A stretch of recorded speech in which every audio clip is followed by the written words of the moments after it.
This is a paddle that everyone needs to pay attention to. Chorus Pickleball is coming onto the scene with a bang.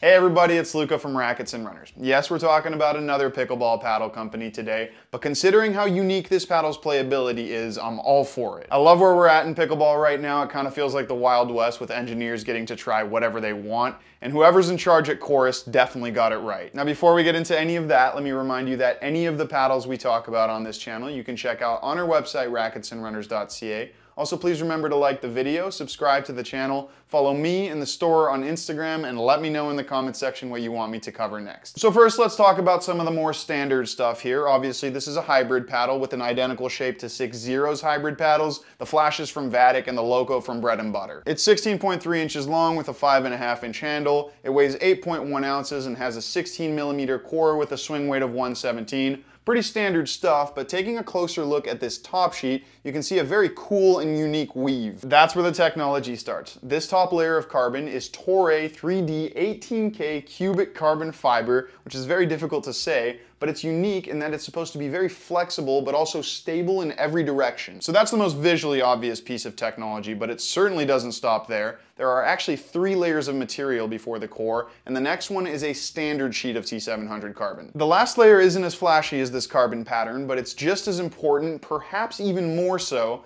They've added a layer of fiberglass touching the core. Fiberglass was super common a few years back, but it lacked spin compared to carbon, so it took a back seat recently. But it has this poppy feel that carbon doesn't have, and that's what Chorus is leaning into here. They're claiming that this paddle has great soft control, power to rival the best, and also great spin variety. These 3 layers are crucial to backing up those claims, so let's unpack it because it's very interesting. Before that though, I just want to make one thing clear. I'm going to spend a lot of time talking about some of the criticisms I have for this paddle, but that doesn't mean I think it's bad in any way. That just means that, like with anything, not everything is perfect here, and it's important to understand that. But just because this paddle isn't perfect in every category doesn't mean it's not still fantastic. This paddle is the whole package. There are certain things that might make it not work perfectly for you, but they're certainly not going to be deal breakers for everyone. They're just important to understand. That's what I'm here trying to explain. But anyways, let's get into it.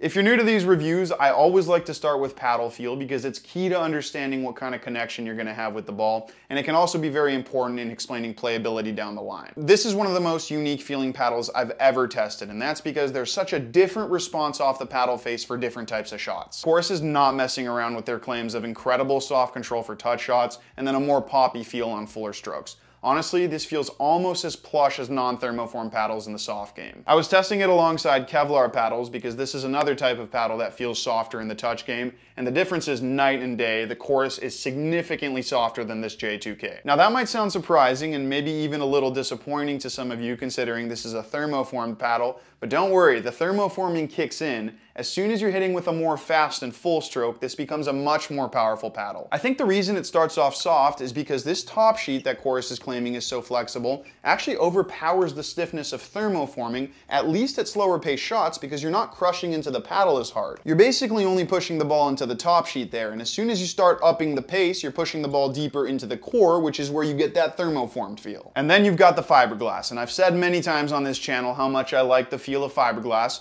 and once you get to it here, the Chorus has a very unique feel. Fiberglass feels much more poppy and bouncy than carbon. I've used this word before, but it feels almost juicy because it adds a bit more zing to your shot. It does take quite a fast and full stroke to get to that fiberglass. It is the 3rd layer after all, but once you do, you definitely feel it pop the ball out a little harder. It's quite cool, and honestly, I've never had a paddle that provides such noticeably different feel on different shots. Now this does bring up the main issue I have with this paddle. How do you know which way it's going to respond? Adaptability is great, but when there's such a different feel from one shot to the next, you lose a bit of connection to the ball because you're not sure how it's going to respond coming off the paddle face. You don't want to actively think about that while you're playing. You always want to be 100% confident knowing exactly where the ball is going to go, and I had a slight issue with that here. The thing is, the paddle isn't actually going to randomly pop the ball or soften up. It firms up when it firms up, pops when it pops, but it's the same every time. It's consistent in how it adapts to changes in pace. It just takes a pretty long time to get used to exactly what power level is required to get to each layer of playability. I didn't quite master it during the course of my playtest, but for those of you who buy into this, it will pay off in the end because this thing has some elite playability in terms of power, control, and spin.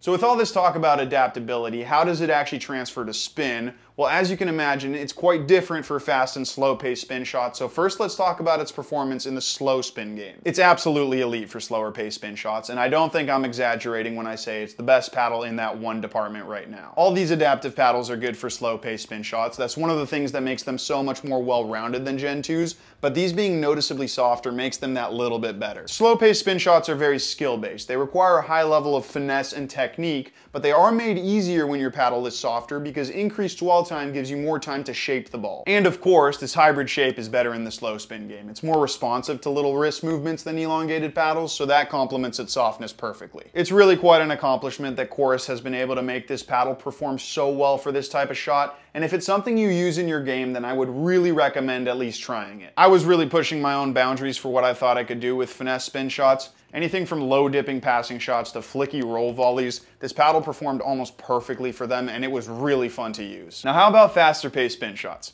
To be honest, it isn't the best. It's not bad by any stretch of the imagination, but Kevlar paddles are better, and maybe even some raw carbon paddles. It seems like there's a bit of a clash with how the super flexible carbon top sheet and then the more poppy fiberglass pockets the ball. It almost feels like the fiberglass pops it out too quickly, not allowing the carbon to shape it the way it wants to. Again, it's not bad, but I did feel like I was hitting a bit of a wall in terms of the amount of spin I could put on my drives, and this could of course also be due to this hybrid shape. The shape is great for giving you spin variety, but because it's shorter, it doesn't have quite the same leverage as elongated paddles. I still think paddles like the Ruby and the J2K are slightly more spin friendly though, which is why I'm not saying it's all down to the shape. Now interestingly enough, I did find spin on drives to increase the more I played with it. It's not a huge difference, but as I broke in that fiberglass, it got a little bit more flexible, which matched it closer to the carbon's playability. I could dig into the ball a little bit better, and at that point I would still put it a notch under Kevlar, but it's very close and you have to be super picky to think this paddle's lacking spin in any way. As an overall spin experience though, this is one of the best paddles I've ever used. Spin on drives is obviously very important, but soft spin is arguably more deadly if you can use it well, and because this paddle facilitates that, it's an absolute weapon in the spin game.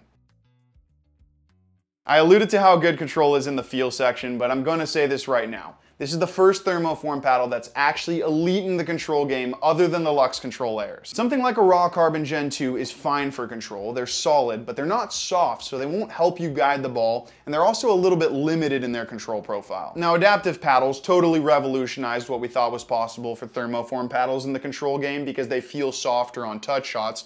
But like I said earlier, none of them are as soft as the Chorus is. Dwell time is very long, so you have that extra little split second to guide your dinks, resets, and drops. And of course, you can also use that dwell time to deceive your opponents. That's extremely important to understand here because that's one of the big things that separates soft paddles from firm paddles in the touch game. Once you get a feel for how hard a stiff paddle hits, you can adapt your game. But you'll never have that variety that a soft paddle gives you because these have so much more time to manipulate the ball. Of course, like I was saying earlier about this shape, it's super easy to maneuver, which is also great in the soft game. But now let's talk about why soft paddles lost so much popularity last year. Soft paddles just aren't as powerful as firm paddles, unless they are foam filled, in which case that softness creates a trampoline effect that actually increases power. Does this paddle have that same trampoline effect? No. Power is the Chorus's least impressive performance characteristic, but again, it's by no means bad, and it's significantly better than non-thermoform paddles. This paddle firms up, and the fiberglass does add quite a bit of pop to the ball, but it's still not enough to put it into the upper echelons in terms of power. I think this softer top sheet is actually reducing fiberglass's potential for power, and it creates this slightly muted feel that I don't think fiberglass on its own would have. This applies to any type of power shot, whether it be drives from the baseline or poppy volleys at the net. This paddle isn't going to put away balls as effectively as either Kevlar paddles or foam paddles if they ever become legal again. Now, adding weight would help give you more put away power, and that's something I think good players should experiment with here, at least if you can handle a higher swing weight. With that said, this isn't a paddle that you need to add weight to, and that's another thing that separates it from non-thermoform paddles. A lot of those are unstable, so they almost require lead tape. This paddle still has a very stable and large sweet spot, and it's thanks to this top sheet. Its flexibility opens it up a little bit, and its stability maintains its playability outside of it.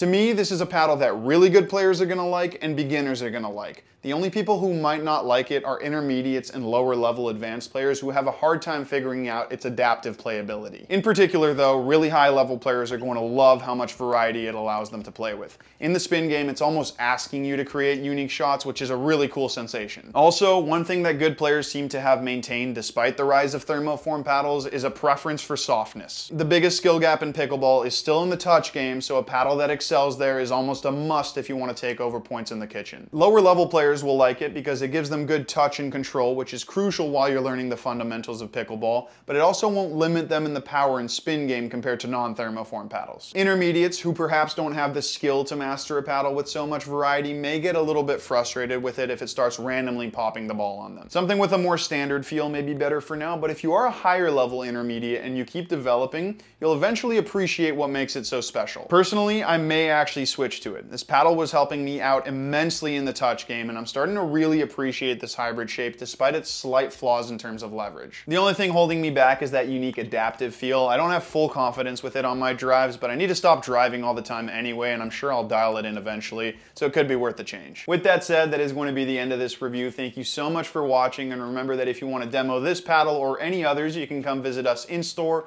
or if you want to buy it, you can check us out online at racketsandrunners.ca.